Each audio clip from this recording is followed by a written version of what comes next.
आज भी कुछ ऐसे गांव हैं जहां पूर्वजों के द्वारा प्रारंभ किए गए परंपरा को निभाया जा रहा है। ये परंपरा पर्यावरण संरक्षण से जुड़ी हुई है।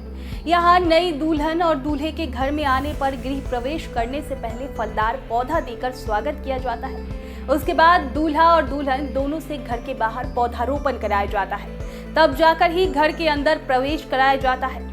आपको बता दें कि पर्यावरण संरक्षण की ये अनूठी परंपरा छपरा जिले के रिविलगंज प्रखंड के भीतर आने वाले डीलिया रहीमपुर पंचायत के रतनपुरा गांव में आज भी निभाई जा रही है।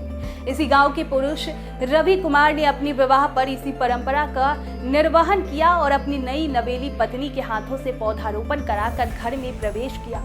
रवि ने बताया कि ये परंपरा पहले से ही पूर्वजों के द्वारा निभाई जाती थी, हालांकि ये परंपरा अब सिमटती जा रही है। दीक्षांत एडुटेक लाया है दीक्षांत ई लर्निंग ऐप। बने दीक्षांत का चैनल पार्टनर और अर्न करें लाखों रुपए प्रति महीने। चैनल पार्टनर बनने के लिए विजिट करें www.dikshant.com। लेकिन युवा पीढ़ी को चाहिए कि पूर्वजों ने जिस परंपरा को आरंभ किया था उसे बरकरार रखते हुए आगे बढ़ाया जाए। पूर्वज की यह परंपरा बहुत नेक और पर्यावरण संरक्षण की दिशा में उठाया गया बेहतर कदम है। इसी परंपरा का निर्वहन करते हुए पर्यावरण को शुद्ध रखने के लिए विवाह कर घर लौटने पर आम का पौधा लगाया है। रवि ने युवाओं से अपील की है कि पूर्वजों के द्वारा दिया गया ये अनुपम उपहार है। यदि आज हम इस पर अमल करते हैं तो हमारी आने वाली पीढ़ियों को भी तकलीफ नहीं होगी। इसलिए पर्यावरण संरक्षण की दिशा में काम करने के लिए जरूर पौधा लगाएं और बड़े होने तक उसकी देखभाल करें। रवि आगे बताते हैं कि इस गांव में पूर्वजों के द्वारा विवाह कर लौटने वाले जोड़ों को फलदार पौधा देकर स्वागत किया जाता था।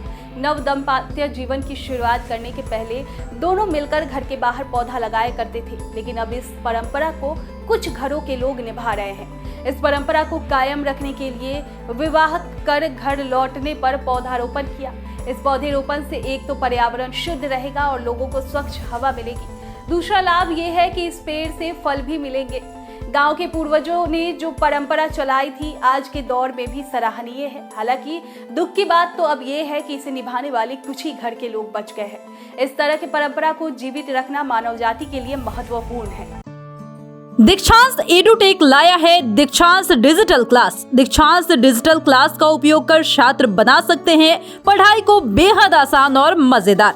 दीक्षांत डिजिटल क्लास को स्कूल में बैठकर देखना है तो पेन ड्राइव और स्मार्ट टीवी बनेगा सही माध्यम। चलिए अब ये भी जानते हैं कि दीक्षांत डिजिटल क्लास का फी स्ट्रक्चर क्या होगा। नर्सरी से लेकर यूकेजी के लिए 7,000, नर्सरी से लेकर दूसरी कक्षा के लिए 12,000, नर्सरी से लेकर 5वीं तक के लिए 18,000, नर्सरी से लेकर 8वीं तक के लिए 24,000, नर्सरी से लेकर 10वीं तक के लिए 30,000। अगर आपको डेमो करना है तो उसके लिए आप दीक्षांत डिजिटल क्लास के यूट्यूब चैनल को विजिट कर सकते हैं। हमारे यूट्यूब चैनल को सब्सक्राइब और फेसबुक पेज को लाइक करना ना भूलें। धन्यवाद।